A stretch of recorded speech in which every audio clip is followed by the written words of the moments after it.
Subscribe करें मेरे YouTube channel Hindustan मेरी जान को और चैनल का लेटेस्ट वीडियो का अलर्ट पाने के लिए दबाएं इस घंटी को।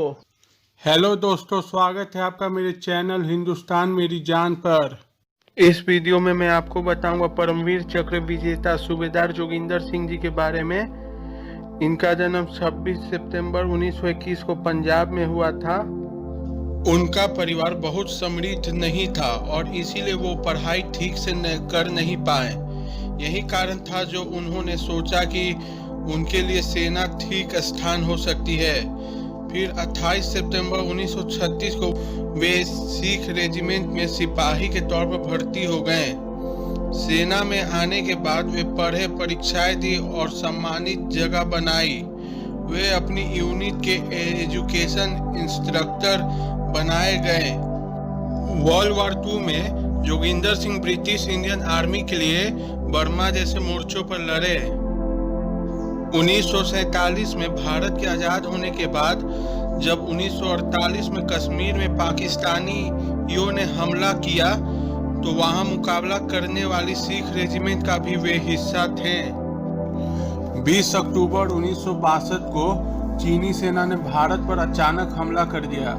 ये लड़ाई एक तरफा थी क्योंकि चीनी सेना ने 2-3 साल तक तैयारी कर हमला किया, लेकिन भारत की कोई तैयारी नहीं थी क्योंकि भारत सरकार को उस वक्त ऐसा लगता था कि चाइना इंडिया पे हमला नहीं करेगा।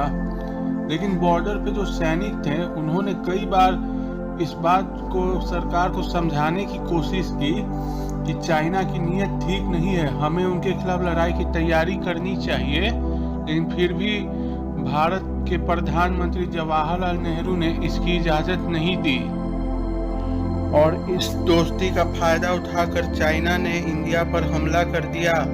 भारतीय सेना के पास सामान्य मात्रा में हथियार थे और उनके पास पुरानी राइफल थी .303 जो एक बार फायर करती थी, फिर बार बार खींचकर फायर करना पड़ता था।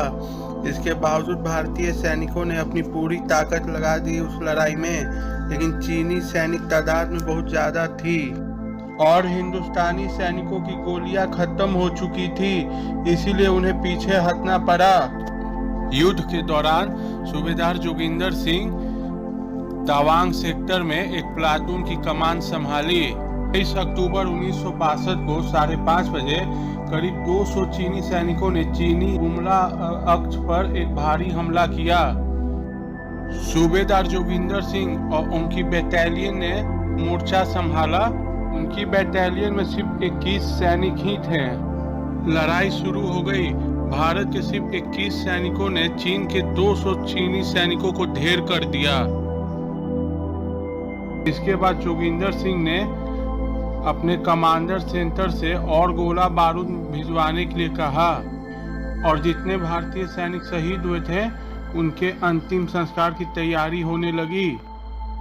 ये सब हो ही रहा था कि चीनियों ने दोबारा हमला कर दिया। इस बार भी 200 चीनी सैनिकों ने हमला किया। दूसरी बार भी भारतीय सैनिकों ने मुंह तोड़ जवाब दिया और सारे चीनी सैनिक ढेर हो गए और साथ ही भारत के भी कई जवान शहीद हो गए। भारत में अब भारतीय सेना के बाद कुछ ही सैनिक रह गए थे। सूबेदार जोगिंदर सिंह और उनके पलटन का असला भी खत्म हो चुका था, फिर भी उन्होंने सरहद पर लड़ने का फैसला किया। कुछ विराम के बाद चीनी फौज की 200 सैनिकों की टुकड़ी फिर इकट्ठी हो चुकी थी।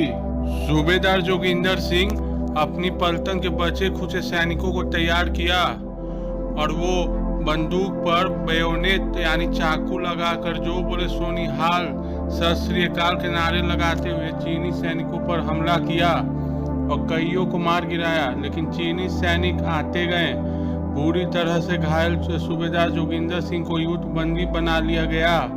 वहां से 3 भारतीय सैनिक बच निकले थे जिन्होंने जाकर कई घंटों की इस लड़ाई की कहानी बताई। चीन की कस्टडी में ही सूबेदार जोगिंदर सिंह शहीद हो गए। भारत सरकार ने सूबेदार जोगिंदर सिंह की वीरता के लिए उन्हें परमवीर चक्र प्रदान किया। 17 मई 1963 को चीनी सेना ने उनकी अस्थियां भारत को दे दी। अगर आपको ये वीडियो अच्छा लगा तो लाइक ज़रूर करें और कमेंट बॉक्स में अपना रिएक्शन ज़रूर दें।